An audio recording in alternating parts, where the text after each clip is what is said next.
So Alessio, I would like to know which has been your movie reference, because watching this movie, I thought about Guy Ritchie and Refn. I would like to know if you agree with that, if you use this as your movie reference. Sorry, I couldn't hear you. You thought about? Guy Ritchie. Guy Ritchie. Ah, Your As a movie reference. references. interesting. No, I didn't think about him. I love his work. It's incredible. And I see why people can see that. And I think it's a compliment and an honor. However, it wasn't him. It was... Actually, I was inspired by poems from the 18th century and paintings, which I translated and modified and became something else. For example, there's a scene in the pool where there's a dead guy on the water that is beautiful, and then we see Shaky arriving into the house of Michael Rubino, Emil Hirsch. Then we go back to the guy, we see that he's actually dead, right? That comes from a poem from Rimbaud. I don't know the English title. It would be The Guy Sleeping in the Valley, and describes this beautiful valley with flowers and this beautiful young man sleeping with a beautiful sun. And then at the end of the poem, you realize that he's a soldier and he's actually dead. So it's about the beauty and the macabre of life, which come together. For example,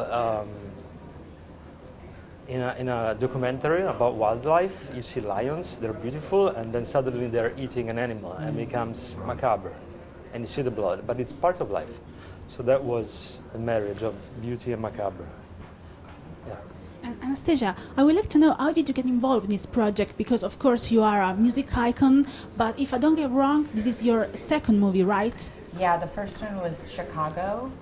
I was part of that movie soundtrack. But I wasn't in the movie.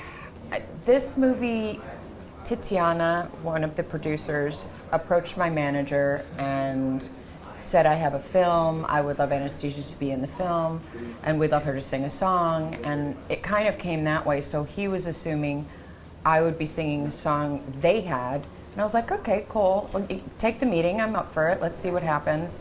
And when she talked to him further, he was like, no, she's gonna sing a movie she needs to write. And he's like, oh, she's gonna write a song, and it's gonna be called American Night. And he was like, oh, you have a title. Okay, all right. And I heard the title, and it was one of those things as an artist that I didn't know if I could write that title song. I didn't know if I could do that thing effectively for this movie and the way that he was. And I was like, so I almost wanted to give it to someone else so that they could properly do it and I could sing it. Is that possible? So I thought about it a while and I had to just narrow it down, because reading the script I was too distracted and I didn't want to get distracted, so I had to just continue to focus on trying to find a melody that worked. And it just was an interesting process. I think it was like 5 years ago that they asked me to be part of the movie, and and here I am like 5 years later going, hi, I'm talking here in Venice. I never would have thought. And so it's interesting being on a writer's perspective and a singer's perspective, and then be put in the movie as an artist in an art film that they interestingly added it, like going to see the cool artist play. So it just was super clever. I mean, once again, he's always advancing. Jeremy, you play the funniest character in the movie. I would like to know if you... The funnest character? Yeah. Oh, thank you. And I would like to know if... fair. Sorry. I would like to know if you were also the one who break the ice between shots on set. It's interesting. I'm lucky enough that I grew up doing comedy, and we were all speaking about this earlier, that I was lucky enough to be exposed to Commedia dell'arte, which is my favorite form of performing. I don't need to make the crew laugh for whatever reason. I just feel like it's more important to do the best work you possibly can while you're there. I'm viciously insecure, but I'm not so insecure that I need to make everyone laugh while we're filming. Do you know what I mean? Yeah. So Fortunato is very funny, but on the set, we're there to kind of do our work. You know what I mean? If that makes any sense? Yes, of Okay. course.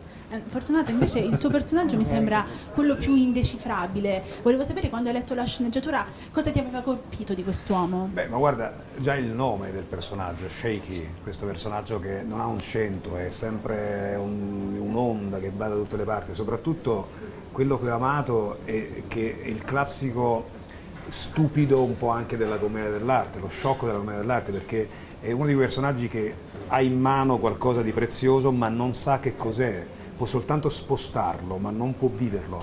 E quello che ho amato molto anche nella scrittura è che lui, in realtà è lui l'oggetto e non il soggetto, è lui che viene spostato in continuazione, non ha mai un centro. Tutto quello che pensa di controllare invece controlla lui.